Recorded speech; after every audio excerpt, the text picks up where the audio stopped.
Hi there, I'm Mary Downs. I'm a program officer at the National Endowment for the Humanities.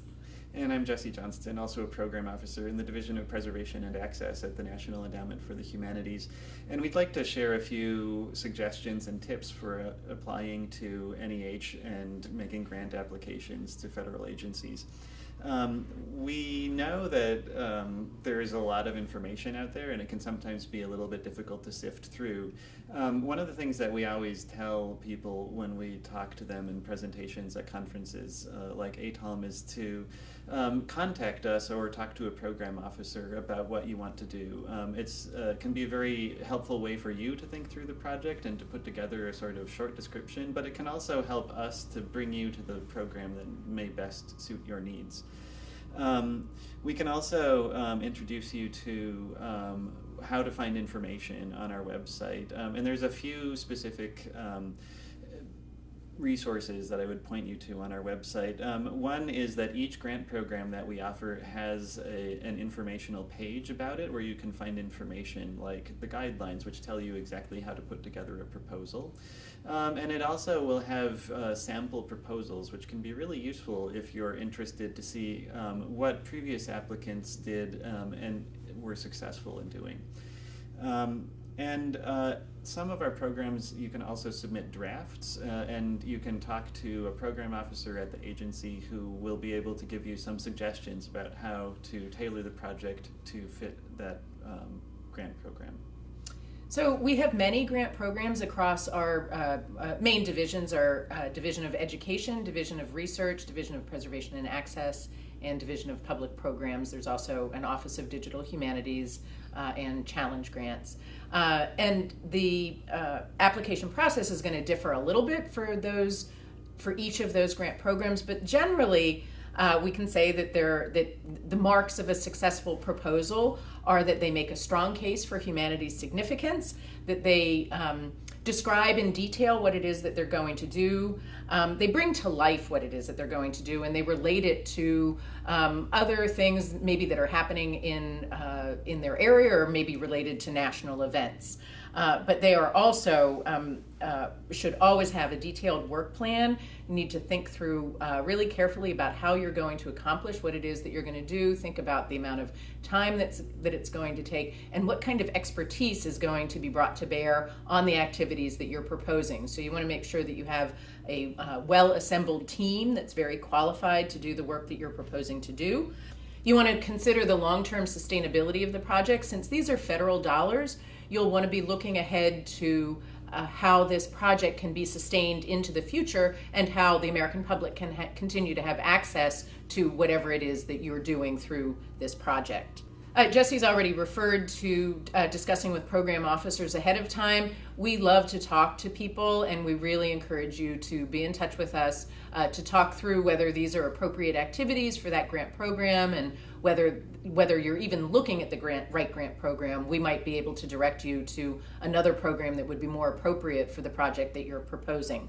One of the other things that we would encourage you to do is to better understand the review process, and you can ask the program officer that you're talking with, so how is my project going to be reviewed? And we'll tell you that most of the time the projects are reviewed by a panel they are always reviewed by a panel of peers. That is, you're coming from an institution, a particular kind of an institution, those same kind of people are going to be on the panel. So if you're proposing an archaeology project, then your proposal is going to be reviewed by archaeologists. You also want to think about who you're writing for, and that is that you're writing for these people that are going to be reviewing and evaluating your proposal. Another really important tip would be to look very carefully at what the evaluation criteria are for that grant program, and because that is what those reviewers are going to be reviewing your proposal on. And I can just say too, the guidelines document that you find on the NEH website for each of our grant programs, and you'll find other agencies have similar documents that explain what a grant program does, can be very intimidating. They're very complicated, they're long documents, but there's some key information that you're looking for in that document. One is how much money is available through this program. and when do you apply for it, so the grant deadline. The other thing that you'll find in there is how to submit an application.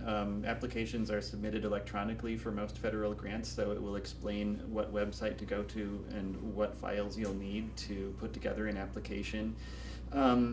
Another thing that you'll find there are the evaluation criteria, and those are exactly the things that the people who are the peer reviewers reading your grant will be asked to evaluate your application on. So pay very close attention to those. And one final thing that I point people toward is the section that tells you what sections to put in your application. NEH applications don't have a form to follow, and so it's a free form application, but there are very specific things that you need to put in each application, and they're laid out clearly in each of the application guidelines. So follow those as an outline, actually, to put together your application, and then you'll have everything that you need to submit when the deadline comes. And reviewers expect to find that exact outline followed in your narrative. If you don't follow it, they think, where is this narrative going? And you want to make sure that you're following it to a T. I'm going to offer a couple of resources for you. We've already talked about some of the resources that you could use that are out there. Obviously, read the guidelines and read them over and find those key pieces of information. Our website is www.neh.gov. Make sure that you get registered on grants.gov, and make sure that you do that plenty of time in advance of the deadline, because there's always a process of going into grants.gov and getting registered, and you want to make sure that you've taken care of all of those bureaucratic details before you are submitting your application.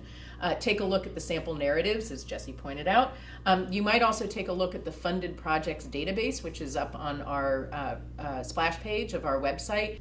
You can use a variety of search criteria and look at the field the discipline that you're applying in, other kinds of institutions that are like yours, maybe other projects that are in your state, and it might give you a feel for the kinds of projects that have been funded through that grant program.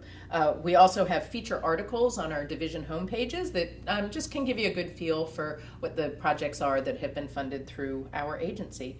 And again, most programs allow you to submit drafts in advance of the deadline. Take advantage of it, because it's a great way to get feedback.